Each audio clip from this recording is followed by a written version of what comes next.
Ihdinas siratal mustaqim siratal ladzina an'amta 'alaihim ghairil maghdubi 'alaihim waladdallin. Kita minta hidayah, kita minta petunjuk daripada Allah Subhanahu Wa Taala dalam surah Al-Fatihah. Penutup surah Al-Fatihah boleh kita konklusikan ditutup dengan permintaan kita kepada Allah, khususnya berkaitan dengan hidayah.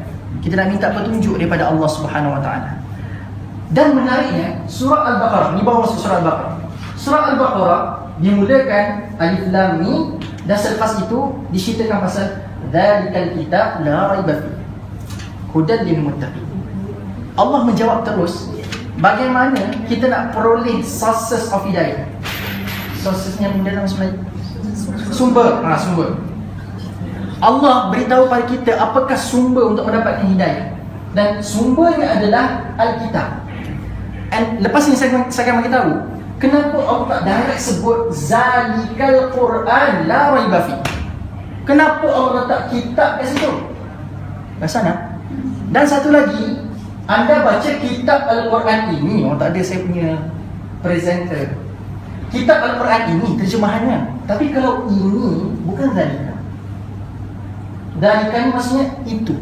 Benda yang isyaratul lil ba'id. Satu perkara yang memaparkan perkara yang jauh, zalika. Tetapi anda terjemahkan, kita terjemahkan pada hari ini kitab Al-Quran ini. Biasa kita guna ini ni benda dekat kami jauh. Dekat kan? Ini kitab. Macam tu. Masa kalau kita nak ambil kitab Al-Quran ini kitab. Ini kitab. Tapi kalau kitab tu dekat situ, saya kata macam mana? Ini kitab ke? Saya kata apa? Itu kitab. Terjemahan yang lebih tepat di surah aspek bahasa adalah bukan ini kitab, tetapi adalah itulah kitab Al-Quran itu. Sebab zalika maksudnya itu, bukan ini. Kalau sepatutnya kalau kita nak ambil ini, hadzal Quran la raiba fi, itu maksudnya ini. Tapi dalam konteks ayat ini Allah menggunakan zalika. Kenapa? Saya akan bincang lepas ini sebab saya nak bincang kenapa Allah letak tengah-tengah itu alif lam mim. Okey, perasan tak? Akhir surah Fatihah kita minta hidayahkan daripada Allah, kita minta petunjuk daripada Allah SWT, ihdinas siratal mustaqim. Menariknya Allah bagi sources of hidayah dekat dalam surah Al-Baqarah dimulakan dengan bagaimana kita dapatkan sumber hidayah itu. Tapi di antara penutup surah Al-Fatihah dengan penutup surah Al-Baqarah, Allah letak alif lam mim. Apa yang ada pada kalimah ini? Anda tahu maksud alif lam mim maksudnya? Ada orang tahu? Tak ada. Kalau ada yang tahu ni mungkin dia ada wali Allah kot. Dia dapat kasyaf daripada Allah, dapat sikit gitu. Alif lam mim setakat ini mufassir tidak mampu untuk menterjemahkan apa itu alif lam mim. Hanya dengan 3 huruf ini saja Allah membantai kita punya pengetahuan. Allah menguji dan Allah bagi tahu, walaupun kamu minta hidayah daripada aku, minta pertolongan daripada aku, diberikan jalan yang lurus, dibebaskan daripada api neraka, ghairil maghdubi 'alaihim waladdallin, tapi at the same time jangan pernah kita lupa bahawasanya Allah lagi tahu daripada segala-galanya. Kamu dah dapat sumber untuk dapatkan segala-galanya. The kitab, satu kitab yang akan bawa kamu kepada jalan yang kamu nak selama ni. Tapi beware, jangan pernah kita lupa di pertengahan jalan kita mengkaji Quran, mendapatkan segala hidayah ini. Allah kata beware and always remember, aku tahu segala-galanya. Hanya dengan 3 ayat. Tengah-tengah tak tahu tentang antara penutup surah Al-Fatihah dengan jawapan bagi permintaan kita daripada surah Al-Fatihah tadi. Di tengah-tengah itu Allah bantai pengetahuan kita dengan 3 huruf itu. Bayangkan dalam Al-Quran ada banyak ayat dalam Quran. Ratusan, ribuan ayat dalam Al-Quran. Kita boleh terjemah, mufassir mahu terjemahkan. Dari sudut aspek bahasa ni, dari sudut aspek tafsirnya, hadis yang sahihnya. Tetapi hanya dengan 3 huruf manusia tak mampu. Pasal nak? Hebat Allah. Nak katanya semuanya dalam pengetahuan Allah Subhanahu Wa Taala. Ada masa kamu rasa macam diri kamu dah berilmu, Allah kata stop. Jangan kamu berlebih sangat. Sebab apa? Walaupun kamu rasa macam kamu dah banyak ilmu, tapi that's the thing in Al-Quran. Aku beri kamu 3 huruf je. Now, datangkan aku terjemahan. Mampukah kamu? Tak mampu. Menariknya satu lagi, ini adalah satu perspektif yang pertama. Perspektif yang kedua adalah disebut oleh Sya'rawi. Pernah dengar tak mufassir nama Sya'rawi?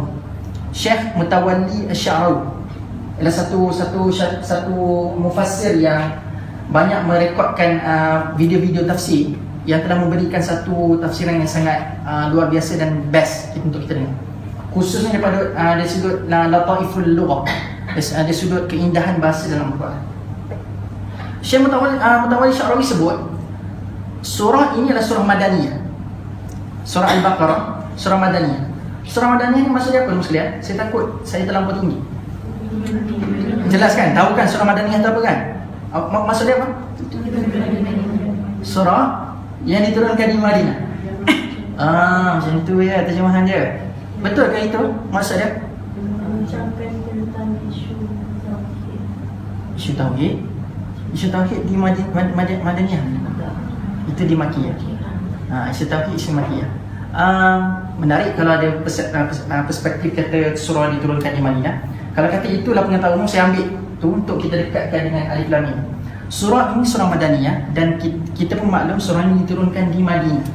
Dan anda bayangkan orang Madinah ketika itu adalah majoritinya daripada kalangan orang Yahudi dan juga Bani Israel di Madinah. Bani Israel yang banyak diceritakan dalam surah Al-Baqarah ini, kan ada banyak cerita pasal Bani Israel kan dalam surah Al-Baqarah. Mereka ni di Madinah. Mereka ini di Madinah. Dan anda bayangkan Bani Israel punya ketegak tu bahasa Kedah. Ketegak. Apa orang kata? Yes, ketegilan. Ketegak tu bahasa Kedah kan? Orang Kedah kawan. Nampak macam fasih dan nampak macam angguk tu dahsyat sangat tu. Barangkali dia orang Kedah tu. Saya takut silap sebutkan Bani kena ban orang Kedah kan. Jadi orang Madinah, terutamanya orang Yahudi dan disebut kalau boleh saya katakan Bani Israel ini, mereka ini dikatakan sangat angkuh. Mereka ini mempunyai banyak kitab, banyak tulisan-tulisan, banyak kutai-kutai yang ada pada mereka, tetapi mereka tidak ambil benefits pun, tak ambil sedikit pun manfaat daripada kitab-kitab tersebut. Bahkan mereka menunjukkan kesombongan yang tinggi. Mereka reject Al-Quran. Tetapi anda bayangkan kenapa Allah letak Alif Lam Mim kat sini? Sebab bayangkan mereka ini adalah orang yang terpelajar, dan orang Makkiyah ketika itu digelar sebagai orang yang uneducated, uneducated, betul? Maksudnya non-educated kan uneducated. Mereka tak terpelajar lah. Mereka ni orang yang ummi, antaranya Nabi Muhammad sendiri. Mereka ni ummi, orang Makkiyah yang berhijrah ke Madinah. Mereka digelar sebagai orang yang buta huruf. Mereka tidak pandai membaca. Mereka tidak kenal, mereka tidak tahu menulis. Anda bayangkan kalau ketika itu digambarkan oleh Syekh Mutawalli Sya'rawi, kalau diletakkan Alif Lam Mim depan orang Makkiyah, mereka tidak akan baca Alif, Lam dan Mim. Mereka akan baca apa? Alam. Kalau orang Makkiyah nampak word ini, mereka tidak akan baca Alif Lam Mim, tetapi mereka akan baca Alam. Inilah cara orang Makkiyah baca. Tapi menariknya surah ini turunkan di Madinah kepada orang Yahudi, iaitu Bani Israel. Allah letak yang terpelajar itu, Allah mulakan dengan Alif, Lam dan Mim. Bila Nabi Muhammad menuturkan Alif Lam dan Mim ni, jadi orang Madinah jadi memberikan perhatian kepada Nabi. Sebab selama ini orang Mekah ini dipandang rendah sebab mereka ini tidak terpelajar. Maka anda bayangkan bila mereka mengindahkan orang Mekah di Madinah ketika itu, maka bila Nabi sebut Alif, Lam dan Mim, mereka berikan perhatian pada Nabi. Tang mana Nabi dapat tahu sifat huruf yang pertama ini bunyinya Alif? Tang mana Nabi tahu yang selepas itu hurufnya Lam? Tang mana Nabi tahu selepas itu hurufnya Mim? Sedangkan Nabi ini terkenal dengan ummi. Nabi tak tahu nak baca. Tapi anda bayangkan dalam 3 huruf ini Nabi boleh sebut sepatah Alif, Lam, Mim. Maka anda bayangkan surah terpanjang ini Allah attract semua Bani Israel dengan 3 huruf. Hebat kan? 3 huruf ini telah menyebabkan orang Yahudi Bani Israel memberikan perhatian kepada surah terpanjang ini, surah Al-Baqarah. Nah, Alif Lam Mim, kamu selama ini merendahkan orang Mekah, sekarang ini Nabi Muhammad sampaikan kalam daripada aku dengan 3 huruf. Selepas aku bantai pengetahuan kamu. Yang perspektif kedua, Nabi mulakan dengan Alif Lam Mim, maka mereka menumpahkan perhatian kepada Nabi Muhammad SAW. Okay. Ini perspektif yang kedua daripada Mutawalli Sya'rawi. Maka ringkasnya adalah, boleh saya katakan tadi, maka boleh saya katakan kesinambungan antara surah Al-Fatihah dengan surah Al-Baqarah ini, Allah peringatkan kita tentang adab kita mencari hidayah, adab kita kepada Allah dalam mencari hidayah. Ini kesimpulan ringkas saya ringkaskan kepada anda semua. So kalau buat puan dalam nota tu, anda boleh catat benda ni. Allah mengajar kita adab kepada Allah. Sebab bila kita baca Quran, for sure kita akan bertemu banyak sangat mutiara dan hikmah. Kita rasa macam kita terlampau educated, terpelajar, nampak sangat-sangat berilmu. Maka Allah kata, hold yourself, tahan diri kamu. Sebab dalam banyaknya ilmu kamu dapat, ada perkara yang still kamu tidak akan tahu. So Allah minta kita beradab. So jangan pernah kita jadi orang yang learned person. Ni bahasa Inggeris. A learned person ni past time tu kan? Orang yang dah tahu, orang yang terpelajar. Tapi be a learning person. Jadi orang yang sentiasa learning tu past continuous time tu. Saya risau takut ada orang bahasa Inggeris ni. Bahasa Arab tu aku boleh nak kelentong ni kan. Kalau bahasa Inggeris tu takut nak kelentong. Jadi jangan jadi orang yang learned person, tapi jadi a learning person. Learning person, sentiasa continuous kita belajar. So jangan pernah kita merasakan aku dah tahu semua, maka tak perlu belajar. Sebab kata Syekh Ahmad Naufal, dia memberitahu setiap hari aku mendekati surah Yusuf. Ini adalah satu perkataan saya akan jadikan sebagai inspirasi untuk mendengar kalam-kalam khusus yang berkaitan dengan tadabbur daripada figure-figure lain. Kata Syekh Ahmad Naufal, dia kata benda, setiap hari aku mendekati surah Yusuf. Dan bayangkan setiap kali itulah aku mendapatkan pengisian tadabbur yang baru setiap hari. Hari ini aku dapat perspektif ni, esok aku baca sekali lagi, tempat yang sama aku dapat benda lain. Which mean, jangan pernah kita lupa, di samping kita ada rujuk tafsir yang banyak, ada satu lagi sources yang akan menyebabkan kita lebih faham Quran, iaitu Allah sendiri, pemilik kalam. So bila Allah nak bagi, Allah akan bagi. So jangan pernah rasa, oh aku dah tahu dah semua tafsir surah Al-Baqarah, tak perlu baca lah. Tak perlu datang kuliah Ustaz Syamil ni, dah tahu. Aku bulan Ramadan baru ni pun dengar Ustaz ceramah pun pasal Baqarah juga, dah tahu belakang. So no, Allah kata no. There's a thing yang mungkin kamu tak dapat tapi orang tu dapat. Sebab Allah akan letakkan hikmah tu dalam bentuk yang berbeza-beza pada orang yang selayaknya mendapatnya. So jangan pernah kita rasa a learned person. Be a learning person. Alhamdulillah. Itu yang pertama. Yang kedua, saya nak sentuh rasan tak kat situ. Al-Kitab, Dzalikal Kitab kat situ. Ayat kedua ni, kita masuk ayat kedua. Dzalikal Kitab. Tadi saya katakan kalau kita ambil terjemahan ini, kitab Al-Quran ini, maka ayat kat sini sepatutnya hadzal kitab. Bukan Dzalikal Kitab. Kalau Dzalikal Kitab patutnya saya tak kata Al-Quran sebab Allah tak letak Quran kat situ. Allah letak kitab kat sini. Saya nak beritahu pada anda semua apa hikmah kenapa Allah tak guna Dzalikal Quran ataupun hadzal Quran. Allah guna Dzalikal Kitab. Sebab apa? Bila semua orang Yahudi dan Bani Israel memberikan perhatian pada Nabi, and then Nabi sebut Dzalikal Kitab la raiba fi. Apakah maksudnya? Nabi nak beritahu yang aku nak sampaikan selepas-lepas ini, yang panjang jela daripada surah Al-Baqarah ini, bukan kalam aku. Sebab kalau Nabi kata hadzal kitab ataupun hadzal Quran, barangkali orang boleh syak Nabi reka ayat tu sebab dia dekat dengan Nabi. Hadzal kitab, hadzal Quran. Bila kata benda yang sebut panjang lebar depan ni daripada surah Al-Baqarah, jadi anda bayangkan kalau dikatakan kitab itu dekat ataupun Quran itu dekat, which mean barangkali dia memang daripada Nabi sebab dia dekat dengan Nabi. Which mean ataupun bagi pemahaman orang yang mendengar daripada kalam Nabi, barangkali kitab tu memang dah lengkap ada pada Nabi. That's why Nabi guna dekat sini, bukan Nabi guna, Allah letak dekat sini Dzalikal Kitab. Sebab kitab yang sebenar-benarnya ada dekat mana? Lauh Mahfuz. Bila Lauh Mahfuz, benda tu jauh. Jadi benda tu jauh, maka dia tak dekat. Dan Nabi tak buat rekaan bagi perkara-perkara yang nak lapaskan lepas ni. Semuanya datang daripada Allah Subhanahu Wa Taala.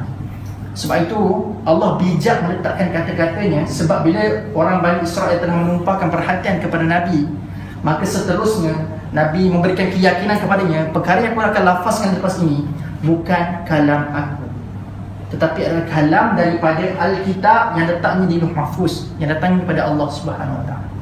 That's why Dzalikal Kitab. Dapat. Anda seronok tak bincang dari sudut perspektifnya ni? Kan anda suka saya buat conclusion je tu semua. Saya boleh buat macam tu, cepat masa ni. Tapi saya rasa seronok kita main aspek bahasa je ni. Anda seronok? Okay? Boleh kecap. Sebab, saya beritahu siap-siap lah. Lepas ni kami akan buat kelas khususnya berkaitan dengan bagaimana kita nak bermain dengan, bukan main, macam mana kita nak praktis ataupun macam mana kita nak mendekati Al-Quran dengan keindahan bahasa. Dan anda bayangkan kelas itu diletakkan di level advance, bukan level intermediate, bukan level beginner. So saya dah bagi anda level advance dengan okey lah. Sebab lepas ini kami akan pecah kelas kepada 3 level. Ada level beginner, ada level intermediate, ada advance. Sebab itu kalau anda perasan, saya tahu Ustaz Syahid dah lancarkan belum? Anda semua kena, kalau nak daftar kelas kami lepas ni, ada satu test online. Simple je, jangan risau sangat lah. Memang simple je. Anda tengok macam tak pasti ni. Tak tadika punya soalan. Jangan risau. Okay? Sebab dia nak tentukan di mana kelas yang kami akan cadangkan ambil. Sebab bila kami buat seminar besar, ramai orang komen kata ustaz tinggi sangat lah. Kami ambil benda tu sebagai pendekatan kami supaya kita boleh touch kepada madakmu ataupun target group yang lebih betul. So kami bimbang juga. Saya pun tanya pada anda, kalau anda selesa macam ni, saya teruskan macam ni. Okay. Okay, alhamdulillah. Saya pun rasa dia seronok sangat. Dari kitab, okay, sambung. La raiba fi. Apa maksud la raiba fi? Tidak ada keraguan di dalamnya. Fihi, la raiba fi. Al-Quran kitab la raiba fi. Satu aspek yang kita boleh pandang kat sini adalah bila kitab ni jauh, datangnya pada Lauh Mahfuz, maka secara automatik kalau kita katakan ada Al-Quran yang selewi dia punya tafsirannya. Kadang-kadang kan ada orang keluarkan Quran tapi dia punya terjemahan kadang berbeza-beza. Kadang-kadang tafsirannya berbeza-beza. So ada orang argue kata, ya ke Quran ni tidak ada keraguan. Tu aku baca sekejap-sekejap cerita pasal benda ni, sekejap-sekejap cerita pasal ni. Tapi no, bukan kitab itu yang dimaksudkan oleh Allah dalam ayat ini, tapi kitab Nuh kat Lauh Mahfuz. So bila kitab dekat Lauh Mahfuz, dia terjaga oleh Allah. Maka sebab itulah aspek yang pertama, perspektif yang kita pandang adalah dia tidak ada keraguan. Sebab apa? Sebab Allah yang pegang Quran yang asal. Perspektif yang kedua adalah Allah menggambarkan tidak ada keraguan itu dengan mendatangkan ianya adalah fakta. Indahnya bahasa Quran bila anda, ini kena buat rakaman terputus sikit supaya boleh cut letak dekat dalam kuliah pelari ringkas dalam tak ada presenter. Saya ulang sekali lagi. La dalam Al-Quran Allah biasa guna untuk memaparkan fakta. Ini yang kami boleh cakap. La dalam bahasa Arab ataupun Al-Quran, Allah akan menggunakan ianya, tempat la ini pada untuk memaparkan fakta. Sebagai bukti, surah Al-Kafirun yang banyak menggunakan la. Bismillahirrahmanirrahim. Qul ya ayyuhal kafirun. Sebab dalam bahasa Arab ada 2 kalimah atau banyak sebenarnya, tapi saya ambil 2 yang popular yang menggambarkan tidak dalam Quran. Yang pertama adalah la, yang kita duk biasa dengar pada hari ini. Yang kedua adalah ma. Rasa tak? Ma ni dulu maksudnya apa, dan juga boleh memberitahu kepada kita ma ini maksudnya adalah tidak. So bila Allah guna la, bila Allah guna ma, saya akan jelaskan pada hari. La digunakan untuk fakta, untuk Allah mendatangkan fakta, dan ma digunakan bila mana Allah nak membetulkan persepsi. Dan kalau kita perasan, kebanyakan ma akan digunakan sebelum itu ada cerita pasal ingkarnya orang-orang yang tidak beriman kepada Allah. Maka lepas mereka ingkar, Allah datangkan wama lepas itu. Kalau anda perasan, ini biasanya susunan Al-Quran. Tapi bila la sahaja, itu fakta. Tengok surah Al-Kafirun. Bismillahirrahmanirrahim. Qul ya ayyuhal kafirun. Lepas itu ma ke la? La a'budu ma ta'budun. Ceritanya pasal apa cerita surah Al-Kafirun ni? Berkatalah orang-orang yang kafir, qul ya ayyuhal kafirun la a'budu ma ta'budun. Tidak. Aku tidak akan sembah apa yang Tuhan kamu iaitu orang Islam sembah. Dan itu fakta ke benda yang tidak fakta? Mereka buat sungguh. Mereka buat sungguh model. Mereka bukan sekadar kata aku tak nak sembah, tapi mereka buat aku tak sembah langsung Tuhan yang kamu sembah. Maka ini jadi fakta. Sebab dia bukan sekadar jadi kata-kata, bukan teori. Yang kata-kata tu la a'budu ma ta'budun tu bukan teori, tetapi mereka buat sungguh-sungguh apa yang dikatakan. Maka ini jadi fakta. Maka Allah sendiri telah menjadi saksi kepada la raiba fi Al-Quran, la raiba fi kitab. Maka Allah mendatangkan fakta seterusnya dalam ayat ini, dzalikal kitab la raiba fi. Maka kitab Quran yang kamu duk baca pada hari ini tidak ada keraguan padanya. Perspektif yang ketiga kita dipandang pada ayat ini adalah Allah nak beritahu kepada kita untuk in order ataupun syarat prasyarat untuk kamu dapatkan hidayah, untuk kamu terjawab, untuk menjawab doa kamu daripada ihdinas siratal mustaqim ini, Kamu kena dekati Quran dalam keadaan kamu tidak perlu ada dalam diri kamu sedikit pun keraguan. Which means bila kamu baca Quran ada keraguan, you will not get guidance from Allah SWT. So prasyarat untuk baca Quran, bebaskan hati daripada cengkaman keraguan. So Allah nak minta kita bila baca Quran saat ini, bila-bila masa ke, bebaskan daripada keraguan. Dan ketepikan juga sebarang interest. Tahu interest? Interest ni apa dia dalam bahasa Melayu? Interest. Yes, kepentingan. Jangan kita baca sebab kepentingan. Sahabat saya dekat Al-Quran dulu, dia banyak kali mendatangkan slogan. Dia kata macam ni, kalau kamu nak selesaikan masalah kehidupan kamu, bacalah Quran. Pernah dengar slogan ni? Kalau kamu nak selesaikan masalah yang sedang kusut dalam fikiran kamu ini, maka bacalah Quran. Tapi saya tak kata pada dia masa dulu. Saya terfikir, kalau orang itu sakit kepala, adakah kita kena minta dia baca Quran? Kalau orang itu ada sakit demam, adakah kita minta dia baca Quran? Boleh kita nak minta dia baca Quran, tapi bukankah ada ikhtiar yang lebih tepat untuk memberikan dia kesembuhan daripada demam? Get the point? So maknanya penyakit perlu diberikan rawatan yang tepat. Maknanya kalau penyakit itu, kita kena beri rawatan penyakit itu, bukannya rawatan penyakit lain. Maka Al-Quran ini treatment bagi apa? Saya nak tanya. You mungkin. Yes, Al-Quran adalah treatment bagi hati. Dia treatment bagi iman. Dan saya nak bagi tahu, the miracle of this surah adalah segala-galanya Allah nak cerita pasal treatment iman, treatment hati. Sebab itu kalau anda perasan, Allah, saya dah tak sabar, saya dah mula naik zuhur kan. Anda perasan tak, aduh, saya dah tak tenang, rasa macam tak ada bang sekarang. Anda perasan tak ayat ke-7 Allah kata lepas 1, 2, 3, 4, 5, 6. Saya tak skip ni, saya just nak bagi tahu the mind-blowing fakta dekat dalam surah Al-Baqarah. Selepas Allah cerita pasal rawatan hati, Allah bagi tahu khatamallahu ala qulubihim wa ala sam'ihim. Dimulakan dengan apa? Ni cerita pasal orang yang tidak beriman. Allah kata Allah tutup hati mereka dan pendengaran mereka. Tapi dalam surah Al-Jasiyah, ni saya bagi tahu, dalam surah Al-Jasiyah ni Allah terbalikkan benda. Allah terbalikkan dalam surah Al-Jasiyah. Allah tidak sebut khatamallahu ala qulubihim wa ala sam'ihim. Surah Al-Jasiyah saya boleh tengok, anda boleh tengok surah Al-Jasiyah surah ke-45 ayat ke-23. Anda akan tengok Allah tulis kat situ wa khatama ala sam'ihi wa ala qalbihi. Terbalik daripada qulubihim wa ala sam'ihim, jadi sam'ihi wa ala qalbihi. Jadi tukar. Bahasa Kelantan pula masuk sini. Dia tukar sini. Dia terbalik.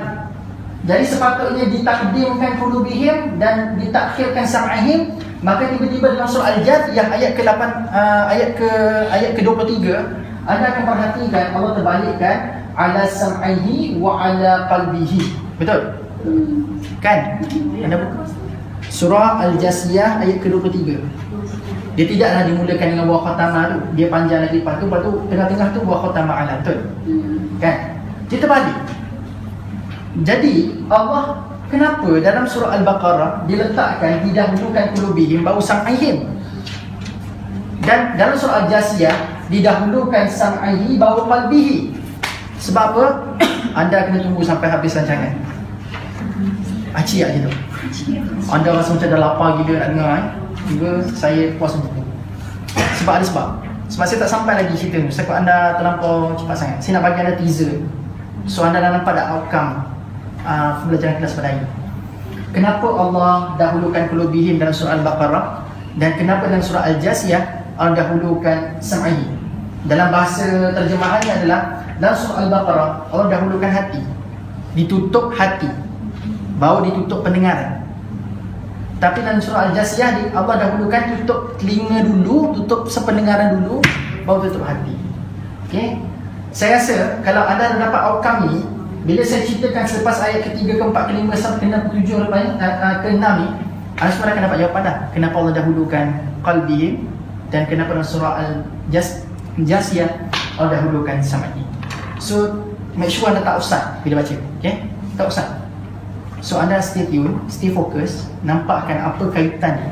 So saya nak biar dalam kelas kita ni, anda bukan sekadar dapat benda, bukan dapat sesuatu, tapi anda train yourself untuk tidak disuap. Anda mula berfikir dan ligat berfikir, apa munasabah, apa connection of this surah dengan surah Al-Jasiyah ni? Kenapa dalam surah lain, dalam ayat lain, atau terbalikkan benda ni? There must be hikmah. Mesti ada sebab.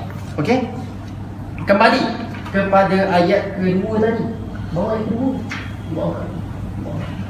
Okay. La raiba fi. So, faktanya adalah Al-Quran ini tidak ada keraguan. Seterusnya, yang ini adalah satu perkara yang best. Allah sebut hudan lil muttaqin. Hudan lil muttaqin, dekat situ ada perasan ada tanwin kat situ. Dalam bahasa Arab, bila dia letak tanwin kat situ, dia membawa kepada maksud superlatif. So superlatif. Superlatif apa? Maksudnya dia bukan sekadar hudan, bukan sekadar petunjuk, tapi ultimate punya guidance, ultimate guidance. Dia superlative guidance. Maksudnya benda satu petunjuk yang melimpah-limpah. Kalau sekadar huda, dia petunjuk je. Tapi bila Quran guna hudan, ada tanwin kat situ, dia jadi superlative, dia double. Dia bukan double, dia triplet, dia infinitive. Infinitive guidance. Itu dia punya istilah. Infinitive guidance. So Allah kata Alif Lam Mim zalikal kitab la raiba fi, mana kitab ini iaitu Al-Quran Mahfuz ini tidak ada keraguan baginya dan ianya adalah hudan, which means ianya adalah infinitive guidance untuk siapa? Untuk siapa? Orang-orang yang bertakwa. Saya nak bertanya kepada sidang pendengar sekalian, macam IQ pula dah. Saya nak bertanya kepada sidang yang hadir pada hari ini. Apa maksud takwa? Saya mungkinlah bukan kata pasti, tapi saya mungkin akan dengar satu word yang biasanya orang definisikan takwa. Apakah dia takwa yang kita biasa tahu, yang kita biasa terjemahkan, kita biasa faham tentang takwa ni? Apakah itu takwa? Tak tahu. Nak jadi dia orang takwa ni. Sebab kalau kita nak jadi orang yang bertakwa, at least we know the characteristic of the muttaqin. Apakah itu takwa? Yang takut. Misal, saya sebut contoh jadi yang takut nak sebut kan. Apakah itu takwa? Berhati-hati. Berhati-hati. Anda baca nota saya. Berhati-hati. Lagi? Apa yang itu biasa kita kata takut kan. Biasa takwa ni orang akan definisikan takut. Maka saya cadangkan, jangan letak bila sebut takwa ini semata-mata definisinya takut. Memang benar antara definisi takwa ini adalah al-khawf bil jalil. Antara ciri-ciri orang yang muttaqin, orang yang bertakwa adalah disebutkan oleh Sayyidina Ali karamallahu wajhah. Dia ada 4 ciri-ciri orang bertakwa. So at least kalau saya sebutkan pada hari ini apakah ciri-cirinya, anda dah boleh buat checklist dah. Aku ada tak at least salah satu ciri-ciri daripada orang bertakwa. Yang pertama adalah al-khawf bil jalil. Apa maksudnya? Takut yang total kepada Allah Subhanahu wa taala. Takut yang total. Al-khawf dia ada beza dengan khasyah tau. Dia dalam bahasa Arab ada 2 kalimah yang menggambarkan perasaan takut. Yang pertama adalah khauf, yang kedua adalah khasyah. Tapi dalam kalam Sayyidina Ali disebut sebagai al-khawf bil jalil, takut. So bila khauf ni maksudnya takut total. Dia bukan takut acah-acah sekejap, kan? Dia macam hari ni takut, esok tak takut. Hari ni takut, esok tak takut. No. Dia takut yang solid, takut yang total. Itu khauf. Tapi khasyah ni dia takut on off. Tapi dia biasanya khasyah ni diletakkan kepada aspek berjaga-jaga. Dia takut sebab dia nak berjaga-jaga. Itu biasanya khasyah punya aspek. Dia gunakan khasyah ni pada tempat dia takut untuk berjaga-jaga. Tapi macam kita ni, khauf bil jalil ini maksudnya takut total kepada Allah. Which means segalanya daripada Allah ini kita takut. Which means azabnya. Tapi benda-benda nikmat tak takutlah. Kita semua naklah dengan nikmat. Maksudnya dengan azab Allah, dengan Allah itu sendiri kita kena takut pada Allah. Okay?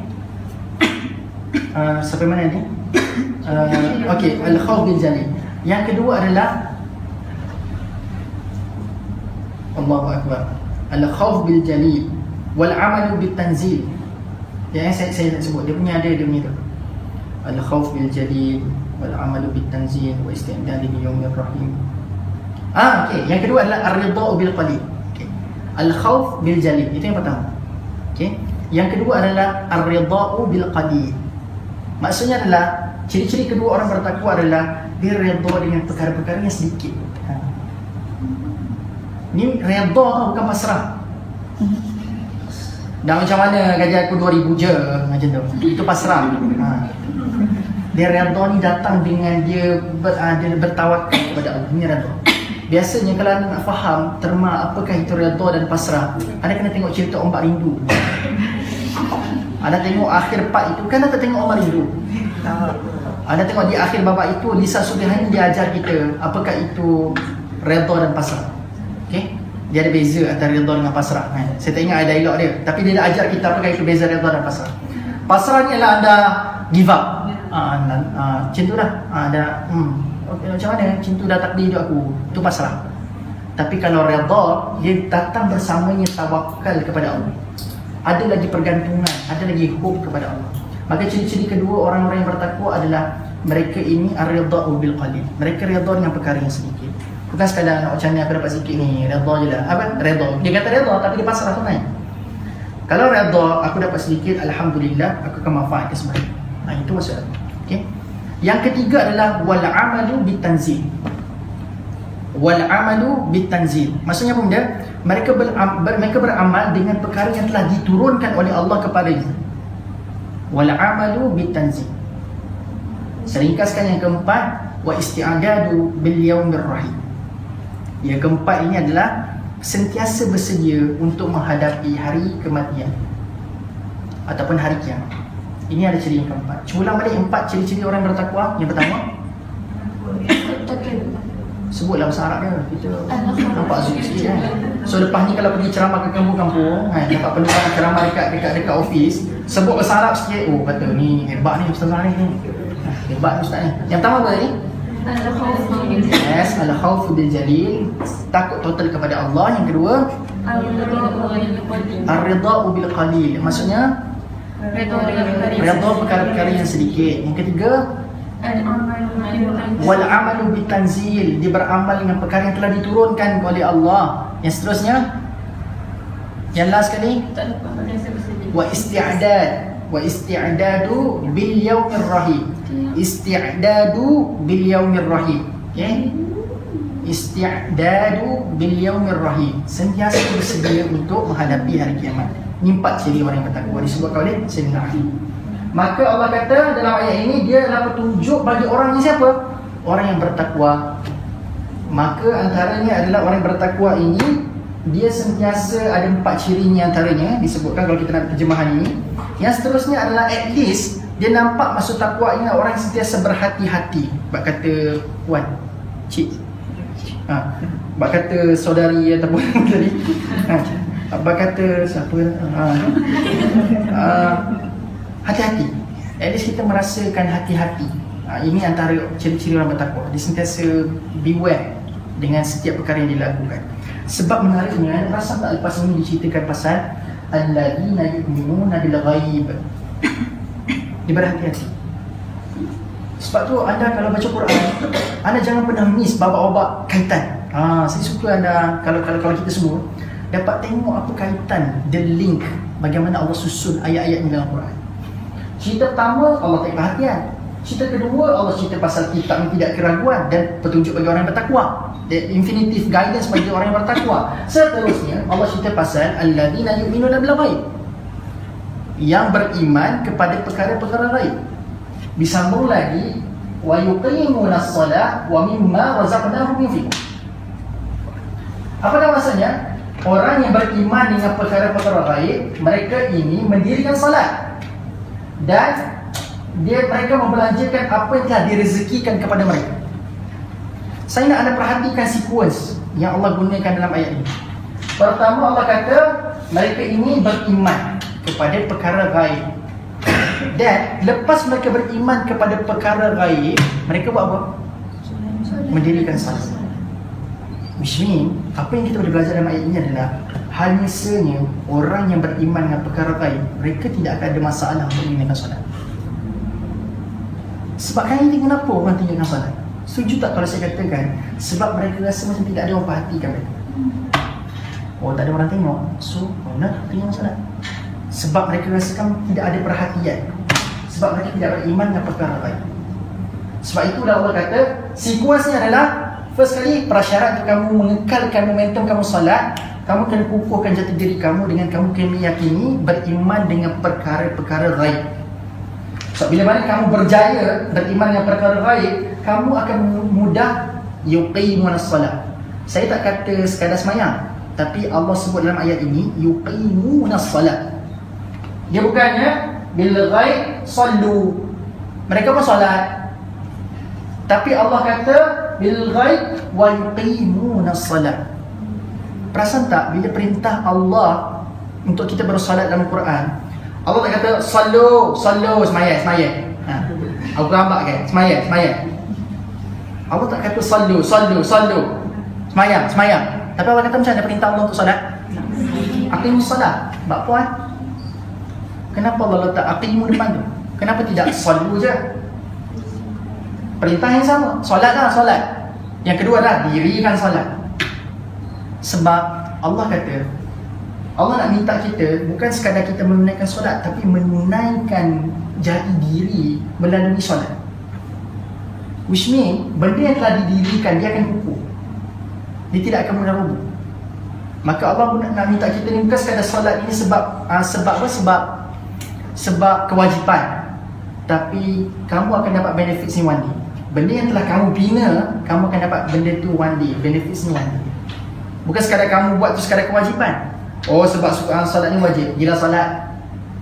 No, saya cadangkan anda tukar paradigma pemikiran daripada sekadar melihat solat itu kewajipan, tapi nampakkan solat itu perkara yang menjadi keperluan. Boleh faham tak beza kewajipan dan keperluan? Sebab hari ni ramai orang sekarang nampak, oh takutnya dosa, so kena solat lah sebab tak nak dapat dosa, tak nak masuk neraka. Tapi adakah banyak syariat dalam Islam ni Allah nak minta kita rasa takut je dengan azab neraka? No. Kalau macam tu, kenapa dalam Quran ada cerita pasal syurga? Bukankah syurga sepatutnya menjadi igawan, menjadi perkara yang kita kejar selama-lama ni? Bukan sekadar kita rasa macam takutnya neraka ni, tak nak masuk neraka dah, tapi terlupa untuk terasa terliur dengan syurga. Sebab itu Allah kata yuqimunas salat. Kamu nampakkan solat ini keperluan juga bagi kamu. Ibaratnya macam ni lah, makan nasi ni wajib ke? Sunat ke? Harus ke? Makruh? Haram. Dia boleh jadi haram bila makan benda haram lah. Jadi kalau orang usul fiqh ni dia tahu lah macam mana nak main dia ni. Okey, makan ni apa benda hukum dia? Wajib ke? Harus. Oh, ramai di fatwa ni. Makan ni benda yang bukan wajib pun, tapi kalau kita tak makan, apa kita jadi kat kita? Lapar kan? Besar. Kita tengah lapar sekarang ni. Kalau tak makan, benda tak wajib pun, tapi kita dah set dalam kepala, oh pukul sekian-sekian sarapan pagi, pukul sekian-sekian makan tengah hari, pukul sekian-sekian apa? Makan malam. Sebab kita dah mindset macam kita dah tahu dah, oh patut pula tu kalau kita dah tahu dah timing masa ni makan sarapan pagi, tiba-tiba lambat pula bangun pagi, kena pergi masuk office sebab kena punch card, so tak sempat sarapan pagi. Saya nak tanya, kita dah terlepas sarapan pagi, macam mana kita punya keadaan ketika tu? Perut, bad mood, orang cakap sikit nak marah, mana aku marah? Mana aku marah? Dah terfikir macam tu, mana aku marah? Dia jadi bad mood dan sebagainya. Jadi gambarannya nak katanya, bila tak makan walaupun bukan kewajipan, tetapi dia jadi satu benda yang macam tak tenang duduk kalau tak buat. Masa dah lepas waktu persamaan pagi, jadi pada pergi tengah hari, aku tak nak makan lagi, tak tenang, gelisah, nak marah, bad mood. Tapi solat tak sampai pun tak macam tu. Kita lewatkan solat, bukan kita lah, ada orang melewatkan solat, dia okay, fine, tengok lu dendam orang, relax dulu, maghrib, oh dia habis kat maghrib, boleh lagi sembahyang maghrib. Tengok lu apa cerita sekarang, apa, cerita apa Red Velvet dulu, Red Velvet tak kacau waktu solat. Tak kisahlah apa benda cerita, takut nak sebut cerita ni kan, kantoi ustaz tengok drama kan. Jadi sampai mana dah? Astagfirullahaladzim. Sampai mana? Mendirikan solat. So nak katanya solat kita, ramai orang tak mampu nak buat macam dia makan. So makan ni dia nampak macam keperluan. Kalau tak dapat dia rasa macam tak tenang duduk, tak tak tenang hidup ni, maka jadikan solat semacam makan kita makan. Macam kita makan. So tak dapat makan kita rasa gelisah. Solat ni juga adalah makanan bagi kita, makanan rohani untuk kita. So sebab itulah rasakan solat ni bukan sekadar kewajipan, tapi ianya adalah keperluan untuk kita. So don't miss every single moment saat kita memulakan dengan niat takbiratul ihram sampai kita berikan salam. Itu adalah momen kita dengan Tuhan, di mana makanan rohani kita terisi dengan sangat-sangat baik. Sebab di dalamnya ada satu kewajipan, iaitu berupa daripada ayat Quran dan satu surah. Allah minta kita wajibkan baca surah Al-Fatihah dekat dalam. Bukankah dalam surah Al-Fatihah antara hikmahnya Allah ajar kita teknik komunikasi dalam surah Al-Fatihah. Ni tak sempat nak bincang ini, panjang cerita. Saya bagi tahu teasernya. Dalam surah Al-Fatihah Allah ada ajar teknik komunikasi yang berkesan. Bukankah kita dekat dalam dunia pada ini banyak komunikasi dengan manusia? Dan kenapa surah Al-Fatihah diwajibkan dalam solat kita? Sebab dalam surah Al-Fatihah Allah ajar kita the best teknik, hablum minallah, hablum minannas. Ada cara. Nanti saya akan, kalau sempat saya akan bincang. Satu, yuqimuna solat, maka dirikan solat. Nampakkan solat itu keperluan, bukan sekadar kewajipan. Bukan sekadar kita dengar, okey, wajib, aku kena buat dia. Okey, buat. Kadang-kadang bila kata wajib tu, dalam kepala kita muncul dua patah perkataan. Solat lagi, kan? Kita tak nampak macam aku tak sabar ni nak solat. Kerana nampak kewajipan, solat lagi. Macam pergi kerja lah, bangun kerja dua patah perkataan, bangun pagi dengan dua patah perkataan. Kerja lagi, kan? Banyak lagi, banyak kita macam sekadar mengeluh. Maka nampakkan solat ini keperluan. Sebab itu Allah kata yuqimuna solat, bina benda tu, dirikan benda tu supaya jadi kukuh dalam diri kamu. Okay? Dan satu lagi aspek itu yang nampak adalah benda yang kita dirikan dengan baik, dia natijahnya kita akan dapat saksikan satu bangunan yang sangat baik. Kalau kita dirikan dalam keadaan tidak baik, kita sekadar solat tapi rasa kita buat benda tu pun tak ada. Faham? Bayangkan kalau orang bina bangunan dengan sekadar aku kena buat benda ni dengan aku perlu buat benda ni. Nampak tak beza? Kalau sekadar kita buat bangunan sebab aku kena buat, sebab nanti bos aku marah, so dia pun sekadar buat lah, kena buat. Asal nampak ada bata tinggi naik daripada tinggi ni naik tinggi ni, sudahlah, kan? Tu sekadar kewajipan. Sebab itu kewajipan tu berbanding dengan keperluan. Dia buat benda tu sebab aku perlu buat benda ni baik-baik. So dia akan tumpahkan emosi dia, dia bagi rata pada bata tu, simen dia. Tak jadilah macam dekat belakang tu ada tumpuk-tumpuk, kan? Tak adalah nampak bergelembung-gelembung, rata je dia punya dinding, sedap, kan? Tak ada macam lantai ni, kadang-kadang nampak ada macam timbul-timbul sikit, rata je dia buat macam tu. Maksudnya bila dia menunaikan dengan keperluan, dia rasa dia menumpahkan emosi pada perbuatan. Sama juga macam solat. Sebab benda tu kita akan nikmati benda tu. Ada bayangkan bila orang buat bangunan, dia nak tengok bangunan yang nampak tersenyum indah ke tersenyum tidak indah? Dia nampak tersenyum indah. Dia nak tengok bagaimana hasilnya, workmanshipnya, dia nak nikmati benda tu. Sama juga macam solat. Benda yang kamu kena buat ini, kamu kena bina sebaik mungkin. Berikan emosi kamu, berikan fokus kamu kepada solat kamu, supaya one day nanti bila kamu dah mati nanti, nikmatilah benda yang telah kamu bina. Nampak tak? Okay, sambung. Yuqimuna as-salat wa mimma razaqnahum yunfiqun. Allah kata seterusnya adalah belanjakan daripada benda yang telah direzekikan oleh Allah kepada kamu. Dua perkara yang kita dapat kat sini. Yang pertama adalah jangan belanjakan benda yang bukan milik kamu. Jangan belanjakan benda yang bukan milik kita. Contohnya bukan milik kita tapi kita rasa macam kita nak belanja. Itu bahaya tu. Tahu tak maksud contohnya macam mana? Contoh yang paling mudah ini adalah contohnya saya ambil perspektif aspek sumbangan. Hanya diorang bagi sumbangan, dia tiba digunakan kepada benda yang tidak sepatutnya. Bukannya hak dia. Sepatutnya hak itu digunakan pada benda yang sepatutnya, tapi digunakan untuk benda lain, dibelanjakan untuk benda lain. Jelas? Okay? Itu aspek yang pertama kita dapat. Belanjakan benda yang hak milik kamu. Benda tu kalau hak kamu, belanjakan. Okay? Perspektif kedua, Allah kata yufikun. Allah kata hanya kamu yakin dengan perkara baik, kamu akan mampu menunaikan solat. Dan bila mana kamu mampu menunaikan solat, kamu akan mampu belanjakan harta dengan sebaik. Kamu akan dapat menguruskan harta dengan sebaik. Kamu akan lebih mudah untuk infak. Maka kalau kita rasa hari ini berat sangat kita nak infakkan harta, Allah berikan kita solusi, cek balik solat. Sebab situasinya Allah tak buat itu saja. Okay? So kalau kita hanya kalau susah rasa nak solat, cek balik kita punya keyakinan, akidah kita. Yakinkah kita kepada perkara-perkara gaib pada hari ini dengan sebenar-benar yakin? Yang kedua, bila kita kalau kita rasa macam kita berat sangat nak menunaikan infak, cek balik salat kita. Sebabnya kalau kita tadabbur surah Yasin, teman sekalian, pernah baca surah Yasin kan? Tak baca surah Yasin macam pelik nampak sangat tak pergi masjid kan? Surah Yasin. Surah Yasin, hari ni ramai orang mendekati surah Yasin sebab tali arwah. Orang dekati surah Yasin sebab apa lagi? Malam Jumaat tu, malam Jumaat. Lagi anak exam, iPhone 6s hilang, so baca Yasin 40 kali. iPhone 6s tak main lah Ustaz sekarang kan. Ustaz apa? iPhone X hilang, maka baca Yasin 40 kali sebab nak bagi jumpa balik, sebab kepentingan diri. Tapi perasaan atau tidak, dan surah Yasin adalah surah motivasi. Ini adalah surah motivasi untuk orang yang membacanya. Anda bayangkan apa yang disebut dalam surah Yasin. Dan surah Yasin Allah mulakan Yasin wal Quran Hakim. Allah mulakan dengan Al-Quran. Allah beritahu kepada manusia yang tidak beriman, aku datangkan Quran, benda daripada atas. Al-Quran first. Lepas itu kalau anda perasan, Allah pindah cerita kepada cerita tentang lelaki daripada hujung kota. وَضَرِبْ لَهُمْ مَثَلًا أَصْحَابَ الْقَرْيَةِ إِذْ جَاءَهَا الْمُرْسَلُونَ. Allah datangkan sejarah.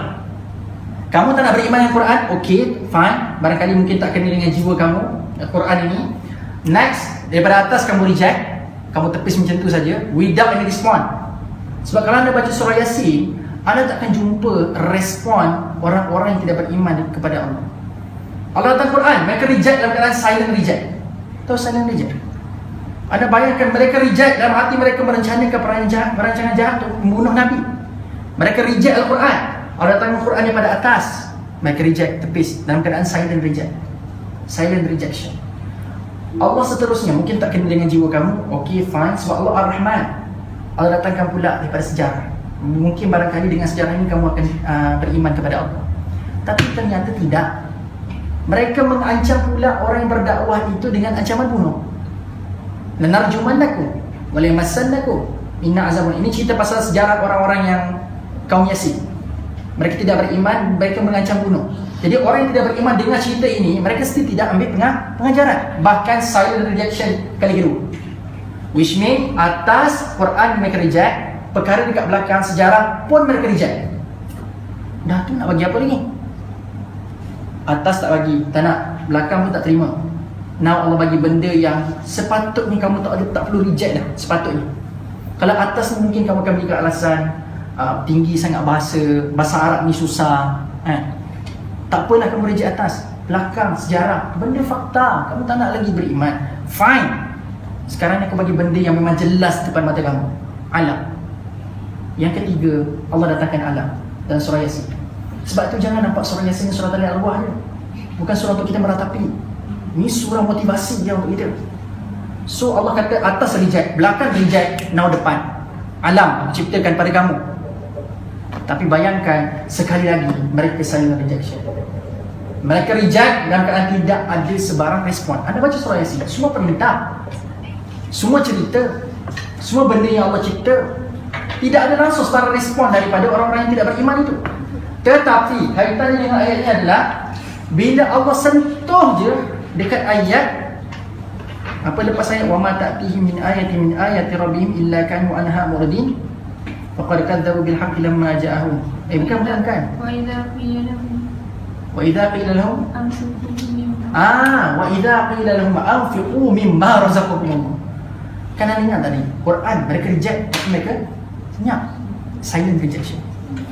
Sejarah Allah bagi pada mereka, mereka reject, senyap, silent rejection. Depan Allah bagi alam untuk mereka bersyukur, tengok alam aku ciptakan ini. Sekali lagi mereka silent rejection. Tetapi wa idza qila lahum anfiqu mimma razaqakumullah, minta suruh infak, masa itu baru mereka bersuara. Bila Allah katakan perintah untuk mereka keluarkan duit daripada benda telah rezekikan kepada kamu, masa itu first time mereka mengeluarkan suara. Bukankah Allah itu Maha Pengasih, Maha Penyayang, boleh berikan kamu pertolongan? Kenapa nak minta duit pada aku pula? Masa itu baru bersuara. Which mean bila sentuh bab belanjawan dalam poket, ramai orang akan panas muka. Bila sentuh bab Quran dihina, dia sentuh bab tak faham Quran, ramai orang fine, tak ada masalah pun. Bila sentuh bab sejarah-sejarah orang-orang terdahulu, sejarah Nabi, orang tak tahu, orang tak ambil cakna pun pasal benda ni, orang still relax. Bila sentuh bab apa lagi? Bab orang menghargai alam, go green. Apa go green Yang tidak ada plastik bag. Bahkan orang menghina benda tu. Susah lagi Sabtu tidak ada plastik bag. Tapi kan tidak ada plastik bag. Susah. Bising pula tu. Reject. Kita bersuara, kita macam benda ni. Tetapi bila sentuh bab infak, bila sentuh bab keluarkan duit, mana orang akan panas macam ni? Rasa tak? Contoh, orang akan marah dekat kerajaan, bukan kerajaan Malaysia. Orang akan marah dekat orang atasan sebab apa? Bila time minyak naik, sentuh bab duit dia, expenses. Masa tu orang akan pertahankan, mana hak kami? Tapi bila tak faham Quran, mereka tak akan bangkit suara pun, tak akan panas punggung pun, tak faham Quran, relax je, tidurlah. Tak ada apa pun. Tak ambil pengajaran daripada sejarah, relax je, bukan aku ada kaitan dengan sejarah ni pun. Bye. Bila cerita bab alam, tak ada masalah pun, mereka tak terinspirasi pun dengan alam. Alam rosak pun mereka tidak ambil cakna pun. Bahkan mereka memberikan sumbangan kepada rosaknya alam. Tapi bila sentuh bab duit, keluarkan duit, ramai orang akan panas punggung. Sebab itu ramai orang mengingkari syariat Allah hanya kerana duit. Sebagai contoh, sebab kebetulan saya rasa kat dalam ni tak ada, insya-Allah. Hari ni perasan tak dekat Facebook, anda semua ada Facebook, lepas tu datang kat sini kan? Sebab tak ada Facebook, macam mana beritahu ada kelas kat ini kan? Ada perasan tak kat Facebook? Minta maaf kaum ibu sekalian, saya terpaksa berikan contoh ini supaya kita ambil pengajaran. Hari ni kita berkahwin dengan seorang suami yang kita percaya itu adalah suami yang akan bawa kita ke syurga. Itu juga adalah kita punya teman sehidup semati yang kita yakin, kita percaya dengan dia. Tapi anda bayangkan, tiba-tiba bila anda buka Facebook, anda terbaca satu status. Saya sedih nak sebut. Dia kata macam ni, sekarang ni kalau nak harapkan gaji suami saja tak cukup. Pernah dengar tak? Ni biasanya orang nak buat promo bisnes. Dia nak buat orang promo bisnes, dia akan mulakan dengan, hari ni kalau kita nak harapkan gaji suami saja tak cukup. Bukankah itu menghina nafkah daripada seorang suami? Orang dah tak takut dengan syariat Allah ni. Asal nampak duit je saut. Nak katanya, orang bila hilang duit, mereka akan panas punggung, resah gelisah. Sebab itu Allah kata, belanjakan benda yang daripada diri kamu, yang telah direzekikan kepada kamu. Jangan jadi orang munafik. Sebab cerita dalam surah Yasin, cerita pasal orang munafik. Orang munafik ni datang daripada Quran, mereka reject secara silent. Mereka tak bersuara pun, tak berikan kritikan pun, tak berikan sebagai pendapat, sikit pendapat pun. Sejarah pun mereka reject, tak beri pendapat langsung. Alam pun mereka reject, tak beri pendapat langsung. Tapi bila sentuh bab expenses, bab duit keluar daripada poket, semua bab panas punggung. Bab apa aku nak kena bagi duit dekat dia? Bukankah Allah boleh bagi duit dekat dia? High of arrogance, terlampau tinggi kesombongan mereka kepada Allah. Maka sebab itulah, kalau kita hari ini sebugat untuk infakkan harta, kita banyak alasan tak bagi solat. Allah dah bagi dah solusi. Nampak bila berat nak menginfakkan harta, cek balik solat. Kalau hari ini ada masalah dengan solat, cek balik keyakinan kita kepada perkara-perkara gaib, antaranya Allah, malaikat, kitab, rasul, malaikat, hari kiamat dan sebagainya, qada dan qadar dan sebagainya. Okey? Seterusnya, bawa ayat 3 genjang. Dah nak 9 suku dah. Bukan dah nak 9 suku, dah 9 suku dah. Macam mana? Tak habis sampai ayat 7 ni. Kalau ikutkan sampai 9.30 kan. Okey, tak kita teruskan. Okey, saya ringkaskan sikit lah, sebab saya nak beritahu fakta yang menyimpulkan 1 hingga 7 ni. Okey, seterusnya Allah bagi tahu. So dapat handphone yang ketiga tadi. Okay. So ini adalah sequence yang Allah cadangkan kepada kita. Kukuhkan keyakinan kamu kepada perkara gaib. Seterusnya kamu mendirikan solat. Maka kalau kamu ada masalah solat, cek perkara sebelum itu. And then infak. Kalau kamu ada masalah infak, cek balik solat. Okay, jelas ayat ketiga. Seterusnya, walladzina yu'minuna bima unzila ilaika wa ma unzila min qablik wa bil akhirati hum yuqinun. Saya nak sentuh dekat ayat ini berkaitan dengan walladzina yu'minuna bima unzila ilaika wa ma. Pertama berkata diturunkan kepada kamu. And then wa ma unzila min qablik, yang diturunkan oleh kepada orang yang sebelum daripada kamu. Which mean ayat ini memerintahkan kepada kita hari ini bukan kena pertahankan Quran sahaja. Dan Allah ajar kita adab dekat sini. Apa yang kita boleh faham kat sini adalah Taurat, Zabur, Injil pun kitab. Allah sebut unzila min qabli, benda yang telah diturunkan sebelum daripada Quran. Kita dapat Quran pada hari ini, tapi tidak dapat dinafikan kaum Nabi Musa, kaum Nabi Isa, kaum Nabi Daud, mereka dapat kitab lain daripada kita, Zabur, Taurat, Injil. Maka Allah dalam ayat ini, dalam konteks semasa saya boleh bawa pada hari ini, jangan kita mudah-mudah nak kutuk Bible. Faham tak maksud saya?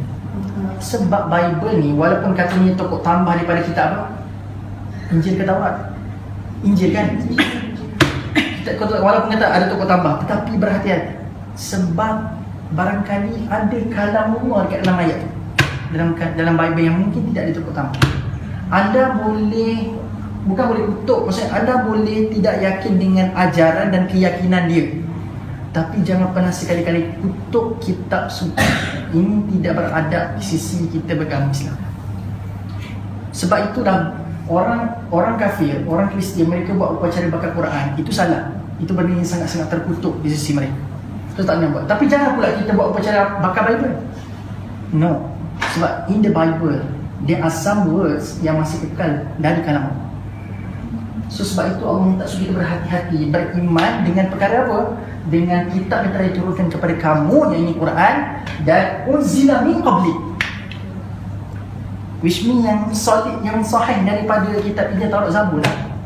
Bukan kata kita kena ikut Bible, tapi kita kena yakin ada daripada Bible itu, ada yang memang datang daripada kalam, datang daripada Allah sendiri. So hati-hati lah.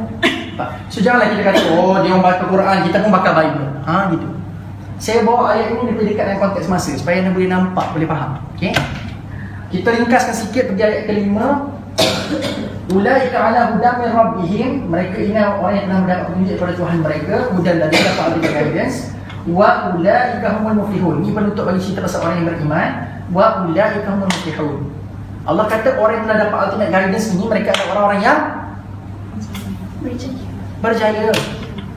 Bahasa Arab, orang yang berjaya ini ada banyak perkataan tak dalam bahasa Arab? Faizun, mumtazun.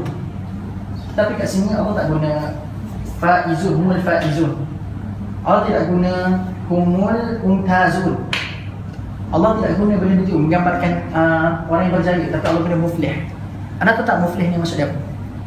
Jelah berjaya, tapi datang dari perkataan falah, petani. So Allah nak bagi tahu kat kita, kamu nak berjaya ni, bukan kejayaan tu akan datang pada kamu dalam keadaan zero effort. Which means kamu kena kerah keringat, kamu kena sabar menanti hasil, and then kecapailah kemenangan itu. Allah nak kata untuk jadi muflih, Allah kata kamu kena ada effort, bukan zero effort and then you hope for goods. Kamu harapkan kebaikan tetapi kamu sekadar menunggu, tidak ada sebarang usaha. Maka Allah kata untuk kamu dapatkan ultimate guidance ini, hudan ini, kamu kena letakkan a very full and high effort untuk dapatkan, untuk golongkan diri kamu menjadi orang yang muflihun. Okay? Sebab itu Allah bagi gambaran besar dalam satu kalimah. Allah nak biar kita ni ada effort, tapi Allah letakkan dalam ayat muflihun. Okay? Dalam ringkaskannya, saya nak tutup dah. Okay, nak sampai dah pada ayat yang saya nak teaser tadi. Innal ladzina kafaru sawa'un 'alaihim anzartahum am lam tunzirhum la yu'minun. Khatamallahu 'ala qulubihim wa 'ala sam'ihim wa 'ala absarihim ghishawah wa lahum 'adzabun 'adzim. Okey. Saya ringkaskan ayat ke-6 ni cerita pasal orang-orang kafir. Bila mana ada Allah kata sama je kalau kamu beri peringatan kat dia ataupun tidak beri peringatan kepada dia. Sawa anzartahum am lam tunzirhum la yu'minun. Saya nak anda faham betul-betul ayat ni. Ramai orang kata, oh kalau macam tu tak perlu dah kita dakwah pada orang kafir. Sebab Allah kata sawa'un 'alaihim, bagi amaran ke tak bagi amaran ke sama. So ramai orang ambil dalil ini untuk mengetepikan usaha dakwah kepada orang yang not yet Muslim. Dengarkan istilah saya tak kata non Muslim. Every single one yang berbeza daripada agama kita, mereka ini adalah not yet Muslim. Jangan semudah-mudah kata mereka ni non Muslim. Selagi mereka belum mengumurkan nafas mereka terakhir, mereka still ada hope untuk kembali pada jalan yang benar. Mereka ini not yet Muslim. Kalau ada orang yang non Muslim tu takut kita sama-sama buat gelombang baru. Jangan mudah-mudah kata non Muslim ni, non Muslim. Mereka not yet Muslim. Mereka belum. Ini doa. Kita amalkan benda ini. Mudah-mudahan mereka ini mudah masuk pada agama kita. Jangan faham ayat ini kepada tidak perlu usaha kepada dakwah pada rakyat Muslim. Ini adalah satu perkara yang Allah bagi tahu tentang sejarah orang dulu. That's why Allah kata innal ladina yakfuru. Allah kata innal ladina kafaru, which means fi'il madhi.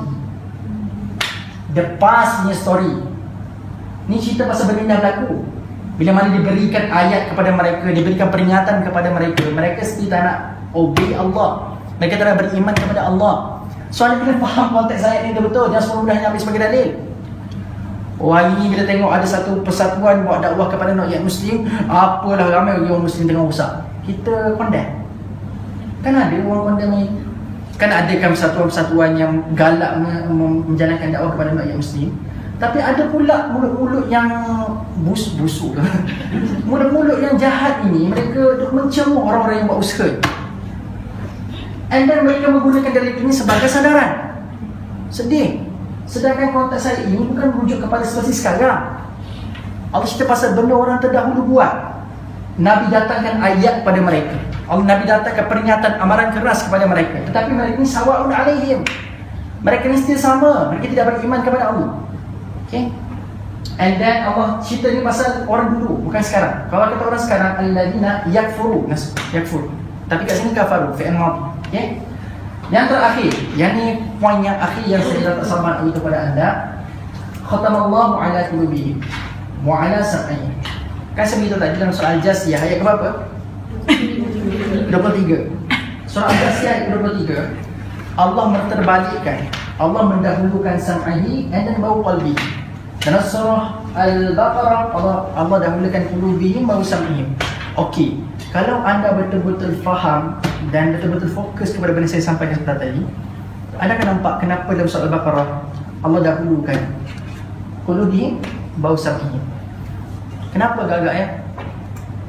Ini cerita pasal orang yang tidak beriman ni, orang kafir. Allah kata Allah telah tutup hati mereka dan pendengaran mereka. Tapi dalam surah Al-Jasiyah Allah kata Allah tutup pendengaran dulu, baru tutup hati.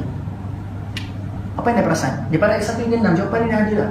Kalau anda perasan, perasan tak? Ada pandangan? Supaya at least penutup bagi slot kita hari ini, anda berfikir sejenak, tafakur. Cuba tak? Tahu. Macam ni, bila dikatakan hati tu, maknanya apa tu? Dari segi yang kepercayaan pada perkara baik dan dirikan solat, kita membentuk hati dan kemudian kita mendengar. Tapi yang surah Jasiyah tu pendengaran bawah hati sebab telah didatangkan peringatan kepada mereka, tetapi mereka untuk telinga, kemudian itu yang kemudian hati mereka tertutup. Yes, jawapannya kat situ. Tapi saya tambah sikit, betul tak tu? Dalam surah Al-Jasiyah, konteksnya adalah dia telah diberikan peringatan. Sebab itu mereka tak mau dengar. Sebab Allah cempelak pasal mereka ni tak nak mau dengar. Ayat ke-8, anda buka surah Al-Jasiyah ayat ke-8, Allah cerita pasal ketegaknya mereka ni tak mau dengar. Sebab itu Allah kata khatama ala sam'ihi wa ala qalbihi. Didahulukan pendengaran mereka baru dia letakkan qalbihi. Tapi kenapa dalam surah Al-Baqarah khatamallahu ala qulubihim? Sebab perasan atau tidak, bermula daripada ayat 2 lagi, semua duk cerita pasal hati. Sebab ni takwa ni letak dekat mana? Takwa letak dekat mana? Ni, Roiban. Ragu-ragu ni letak dekat mana? Badan, hidup. Aku ragu-ragu. Ragu-ragu, ragu-ragu ni letak dekat mana? Hati. Takwa ni letak dekat mana? Hati. Yu'minuna bil ghaib. Beriman. Iman letak dekat mana? Hati. Mana lagi? Yu'minuna bima unzila ilaika wa ma unzila min qablik, letak dekat mana? Hati. Semua ini cerita pasal hati sebelumnya. Hati. Sampai dekat sini diberikan peringatan untuk mereka beringat, tapi mereka tidak mahu dengar sebab hati mereka telah ditutup. Sebab cerita sebelum ni kita pasal hati. That's why lah Allah cerita dekat ayat ke-7 ini, Allah kata kita hati dulu baru tutup sam'iyah. Sebab cerita sebelum ni kita pasal hati, pasal iman, pasal ragu, semua itu letaknya dekat hati. That's why dekat sini dia punya kesinambungannya Allah letakkan khatamallahu ala qulubihim. Tapi dalam surah Al-Jasiyah dia telah diberikan peringatan, dia telah dengar benda tu, tapi mereka tidak mahu dengar. Maka Allah tutupkan sam'ihi wa ala qalbi. Jelas Dan saya nak jelas sekali wa ala basarihi